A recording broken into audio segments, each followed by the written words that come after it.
Bien, 9:15 de la mañana, volvemos con más de Punto de Corte Radio. Les recordamos el número de teléfono para que se comuniquen con nosotros a través de la mensajería de texto 0414-543-5382, 0414-543-5382. Les recuerdo por supuesto a www.somostuvoz.net, quienes retransmiten nuestra programación aproximadamente a las 3, específicamente a las 3 de la tarde. Saludos entonces a esta plataforma digital con la que tenemos alianza. Ya tenemos en cabina al economista Aaron Olmos. ¿Cómo estás? Buen día, Aaron. Muchísimas gracias por acudir nuevamente a Punto de Corte Radio. No hablamos hace no más de un mes, creo, aproximadamente, en donde estuvimos analizando precisamente lo que era el ámbito económico, la dolarización de facto, este fenómeno que atraviesa Venezuela.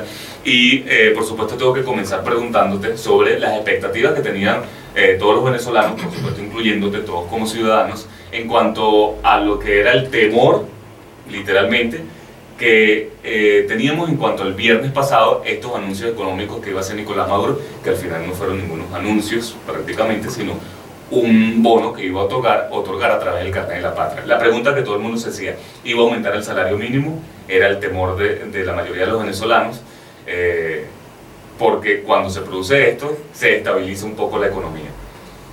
¿Es necesario un aumento del salario mínimo en bolívares? Mira, es necesario un desmontaje del modelo, ¿no? Sin embargo, hasta ahora lo que hemos visto en estos años es que de manera rutinaria se ha incrementado el salario en fechas muy particulares, ¿no? Comenzando el año, generalmente hay un ajuste. En el mes de abril, antes del mes de mayo, para el Día del Trabajador hay un ajuste. Generalmente siempre en esta época, septiembre-octubre, hay un ajuste de salario. Y ha sido como la respuesta recurrente por parte del Ejecutivo a la pérdida de valor del bolívar, ¿no? Se esperaba un incremento salarial, muchos lo seguimos esperando, porque un salario mínimo en 40.000 con complemento de 25 para llegar a 65, que ni siquiera compra un cartón de huevo, tomando en consideración que estamos iniciando el último cuatrimestre del año, no es suficiente para todos los gastos que vienen. Por lo menos en una semana o 2 semanas comienzan las clases de los muchachos, colegios, liceos, universidades, pero también viene el béisbol, que parece una tontería, a partir del 19 de octubre, pero es Navidad, ya por ahí estamos escuchando gaitas en la radio, o sea, son los últimos meses del año de más gastos. Sí. O sea, realmente nadie puede, con un salario diario de 1,71 o 1,43, mensual, en dólares, y diario de centavos de dólar, 6 centavos de dólar, 5 centavos de dólar. O sea, el aumento salarial tiene que venir. ¿Qué es lo que pasa? Lo que pasa es que tomar en consideración, incrementar el salario, la pregunta es cuál es el parámetro que vas a tomar. Parámetro que vas a tomar en ausencia de la tripartita, aquella tripartita que existía hasta el año 2004, donde gobierno, empresarios y obreros se sentaban a discutir qué porcentaje era. Eso no existe desde 2004 para acá. Se hacen incrementos salariales de manera discrecional, y del 2018 para acá se está utilizando el famoso petro como un elemento referencial, pero el petro desapareció de la página del Banco Central de Venezuela como indicador. Sigue estando a precio de 80.000, pero tenemos 2 petros. A eso iba. ¿Por qué el Banco Central de Venezuela retiró esto de su página web?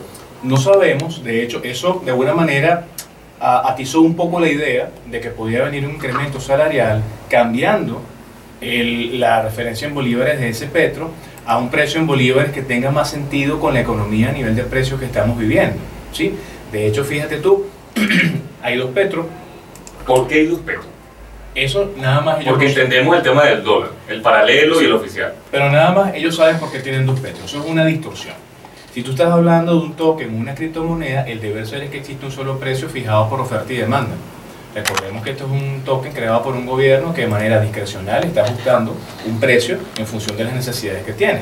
Y la función que le asignaron como unidad de cuenta es servir como un elemento que te ayuda a saber, en términos formales, tasas, impuestos y contribuciones para algunas cosas. A nivel salarial, tenemos un petro de 80.000, que sigue siendo el parámetro para los 40, el famoso medio petro. Sin embargo, tenemos otro petro que es el famoso petro de plan de ahorro, ¿sí? Que está por el orden, llegó a estar en casi 1.400.000 bolívares y bajó a 1.200.000 porque depende del tipo de cambio oficial del Banco Central de Venezuela. La especulación era un poco el hecho de, bueno, ¿será que se va a incrementar el salario no en función de ese petro de 80, sino en función del otro? Si es así, serían 600.000 bolívares, que es la mitad, que es medio petro. Lo cierto es que cualquiera que sea la cifra va a ser insuficiente, porque una canasta básica, más o menos, decente para un hogar, 3,5 millones, 4 millones de bolívares. Aarón, se esperaba también que se anunciaran lo que eran los nuevos precios de los productos, una nueva lista de estos ajustes de precios, en donde Nicolás Maduro aseguró que no cumplieron y no han gobernado. Textualmente cito a Nicolás Maduro de la semana pasada, que él dijo: no hemos gobernado, no hemos cumplido con los ajustes de precios que se han hecho en distintas oportunidades. Pero esas distintas oportunidades producen que esos ajustes de precios desaparezcan un poco los productos de los anaqueles en los supermercados. ¿Se corre el riesgo de que pase nuevamente? Totalmente, porque es algo que es propio de la propia economía. Si cuando tú controlas un precio, automáticamente el bien desaparece de los anaqueles formales. Eso sí, los ves en la calle después a nivel del comercio informal y mucho más costoso, que eso siempre pasa. El problema de los controles de precios es que nunca han sido eficientes. Recordemos en 2014 y 2011 y 2014 con la ley de costo y precio justo.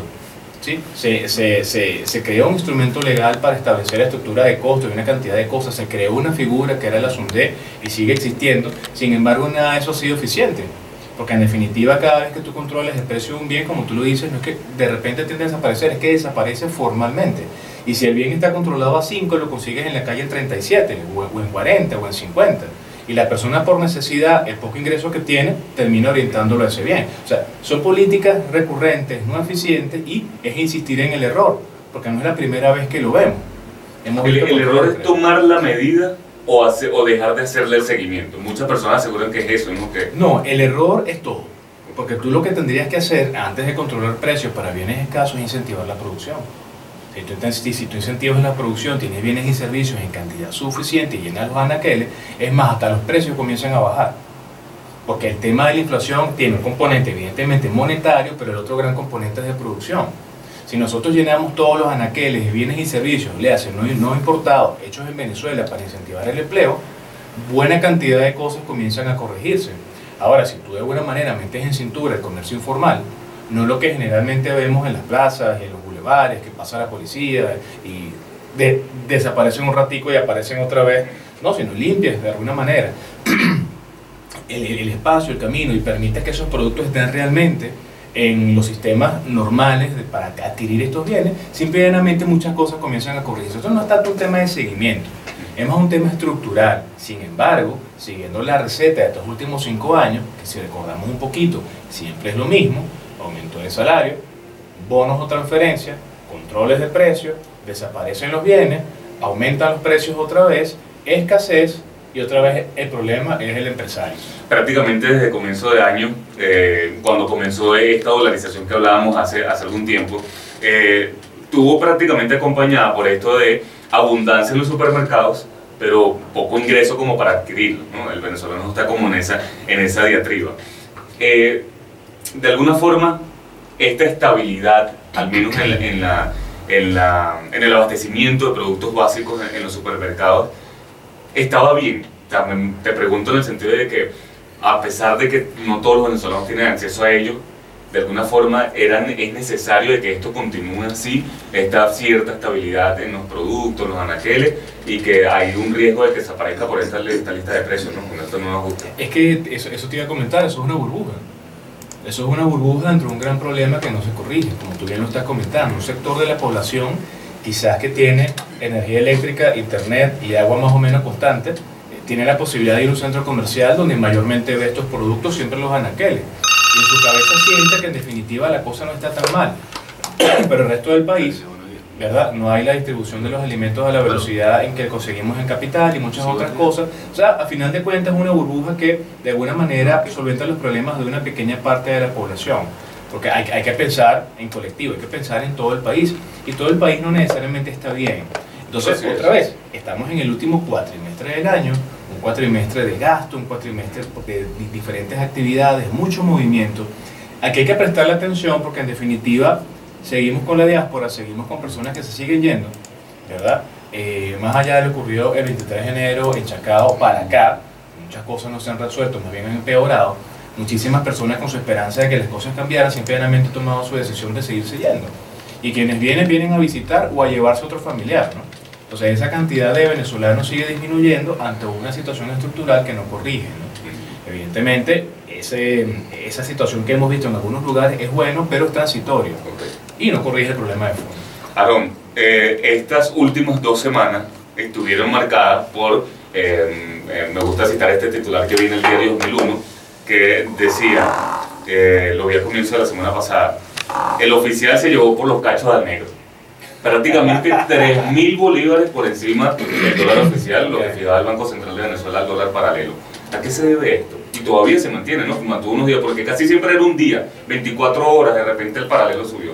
Sí, mira, vamos a poner en contexto varias cosas. Primero hay que recordar que seguimos con control de cambio, ¿no? ¿Sí? Se cambió la metodología, por decirlo de alguna manera, o el método. Pasamos de DICOM y subastas a una situación en la cual tenemos lo que llaman mesa de cambio. En la mesa de cambio, otra vez, los bancos públicos y privados son operadores, es decir, nosotros vamos al banco a vender divisas, dólares, para que el banco nos dé bolívares, y esos dólares que tiene el banco teóricamente los vende a otra persona que los está buscando. Así funciona eso. El Banco Central, por el decreto que salió por allí de la mesa de cambio, cambiando esta política cambiaria, establece que máximo a la 1 o 2 de la tarde él debe publicar en su página web los precios que se pactaron en la mañana de compra-venta. Perfecto. ¿Qué pasa con ese mercado que es oficial? Que tiene a la par un mercado no oficial o paralelo, cuyo precio siempre es más atractivo en bolívares que el mercado oficial. ¿Qué pasa? Hay actores muy particulares que en la economía venezolana, cuando hacen presencia, por ejemplo PDVSA, recientemente PDVSA hizo un pago muy grande en bolívares a sus proveedores de cosas que les debía a corto plazo. Todos estos proveedores a nivel nacional que hicieron, pagaron sus deudas que tenían con sus otros proveedores de corto plazo, y el remanente que les quedó, porque digamos que te pagaron 200 millones y tú solventaste nómina consciente, quedaron 100, tú no vas a dejar eso en el banco para que la hiperinflación se lo coma. Estos proveedores se voltearon al mercado cambiario, no necesariamente el oficial, y compraron estos dólares. Los dólares que están insuflando en el mercado no son dólares del Banco Central, sino dólares de los privados, ¿sí? Que ha sido la característica de 2 años para acá. Y ese dólar no oficial entonces comenzó una presión de ese precio hacia el alza en bolívares, comenzó a crecer. Entonces era eso que veíamos diariamente, 600 bolívares, 1000 bolívares, esa gran velocidad. ¿Qué pasó? Cuando el dinero se acaba en el sistema, no necesariamente los precios de los bienes fijados en dólares y el precio de esa mercancía de dinero, que es esa divisa, necesariamente se corrige, se queda estabilizado durante un tiempo. El dólar sí comenzamos a ver que fue hacia atrás, ¿verdad? Y eso fue lo que generó la sensación, y de hecho lo vimos luego, hace unos días atrás, creo que fue el 3 o 4 de septiembre, que el dólar oficial estaba mucho más alto a nivel de precio que el dólar paralelo, ¿no? Haciéndonos ver a nosotros una distorsión que parecía que era como que más atractivo ir al mercado oficial. Sin embargo, todo esto es un juego, ¿verdad?, de días, de pocos minutos, de colocación de dinero entre partes muy poderosas para tener este tema especulativo, ¿no? Bien, estamos conversando en cabina con el economista Aaron Olmos. Los invitamos entonces a que se mantengan en sintonía de Radio Fe y Alegría. Ya volvemos con más de Punto de Corte Radio. Bien, 9:32 de la mañana, volvemos con más de Punto de Corte Radio. Les recuerdo entonces el número para que se comuniquen con nosotros a través de la mensajería de texto: 0414-543-5382, 0414-543-5382 para sus comentarios, preguntas al entrevistado que tenemos el día de hoy en cabina, economista Aaron Olmos, o algún tipo de denuncia sobre su localidad. Precisamente ya hay un mensaje de texto de la señora Margarita Sojo, pero en esta oportunidad a otra recordándonos una fecha también que no puede pasar desapercibido. Dios bendiga al gran equipo de Punto de Corte Radio. Muchísimas gracias. Ayer, 8 de septiembre, el personal de educación de adultos del Ministerio del Poder Popular para la Educación celebró el Día Internacional de la Alfabetización, recordando al inolvidable profesor Félix Adams, padre de la alfabetización en Venezuela, y llevó la alfabetización en un congreso por la UNESCO por Cuba por los años 65 y 68, llevando el amado libro Abajo Cadenas, con el cual aprendieron miles de venezolanos. Gracias, Margarita Sojo. Bueno, muchísimas gracias por haber supuesto su comentario. Es importante recordar ello. Bien, nosotros seguimos conversando entonces con Aaron Olmos, economista. Bien, estábamos planteando lo que era un poco este escenario económico que atraviesa Venezuela. Y en la pausa comercial conversábamos sobre la necesidad del aumento del sueldo mínimo. Se habló un poco de que pudiera llegar a 150.000 bolívares, esto fue algo extraoficial. Igualmente no ha habido información porque el viernes no sucedió nada en cuanto a aumentos o medidas económicas. ¿El venezolano puede vivir con estos bonos, 250.000 bolívares por ejemplo? Mira, realmente no, ¿no? Tomando en consideración la escalada de precios. Y otra vez hay que recordarlo, o sea, el momento del año en el cual estamos, inicio de clases, otra vez, universidades, colegios, el tema de la Navidad, otra vez el tema Los de pasajes a nivel de transporte, o sea, tantas cosas. O sea, la velocidad a la que van los precios, que no se corrigen otra vez con control de precios, sino que se corrige con una estructura económica decente que funcione, ¿verdad? Con incentivos para las personas. La velocidad a la que van estos precios no se va a corregir con un bono que nos inventemos cada 15 días, so pena del hecho de que no necesariamente esos bonos les están llegando a todo el mundo, ¿no? Hay personas que ni los piden ni les llegan, pero igualito llegan y se los gastan, ¿no? Entonces, en definitiva, ahí tienes un gran problema porque estás insuflando mucha liquidez a un mercado que no está produciendo para respaldar ese dinero que está ahí. O sea, vas a seguir teniendo hiperinflación en la medida en que sigas metiéndole dinero a la economía, un dinero que es inorgánico y un dinero que no necesariamente se reproduce en bienes y servicios que agreguen valor, ¿sí? O sea, la estrategia de la transferencia es muy vieja en Venezuela, de 20 años para acá y los últimos 5 años peor, a través de todos estos elementos digitales. La gente siente que se le está ayudando, pero realmente se le está generando un gran daño, porque lo que tenemos que hacer es volver a reactivar nuestro aparato productivo y generar empleo. Esta hiperinflación sigue, bueno, aceleradamente, como tú bien mencionas, y no parecen haber los correctivos, al menos a tiempo. Parece que el problema va mucho más rápido de lo que pudiera ser la capacidad de estos correctivos por parte del gobierno, del Ejecutivo Nacional. Y ¿hacia dónde vamos? Porque, por lo menos, ¿cómo se pudiera proyectar estos próximos 3 meses para finalizar el año 2019, en donde hoy vemos precisamente, hay veces, recuerdo este fin de semana, yo estaba en una panadería y ya veo a las personas comprando pan con dólares.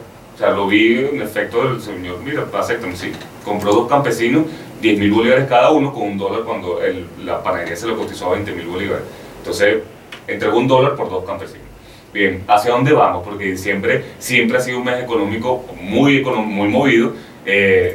Prácticamente vamos a estar todos con más dólares que bolívares, ¿no? Más o menos, esa es la gran tendencia. Fíjate tú que la Comisión de Finanzas nos mostró que la inflación del mes de agosto llegó a 65%, la de julio fue 33.8%, la tendencia va a ser al alza, al crecimiento, esa desaceleración que se logró vía disminución del consumo, vía drenar el mercado con política monetaria de encaje legal restrictiva muy fuerte, se está desvaneciendo ahorita.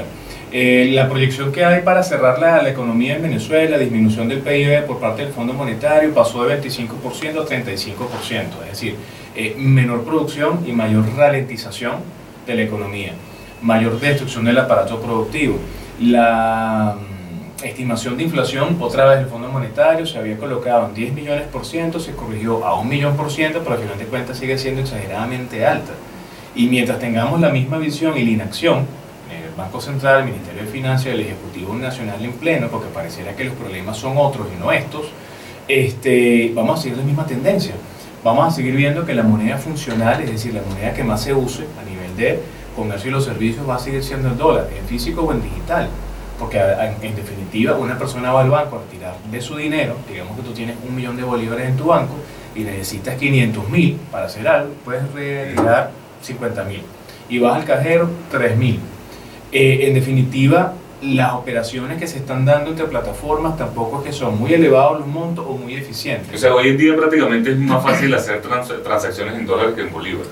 En dólares, entre productos y por trabajo.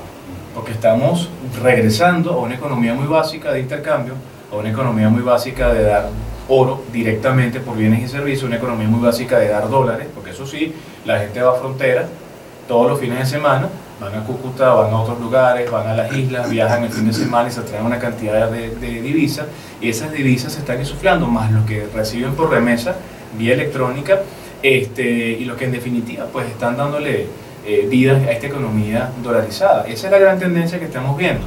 ¿Cómo se corrige eso? Bueno, haciendo las cosas que hay que hacer. ¿Qué hay que hacer?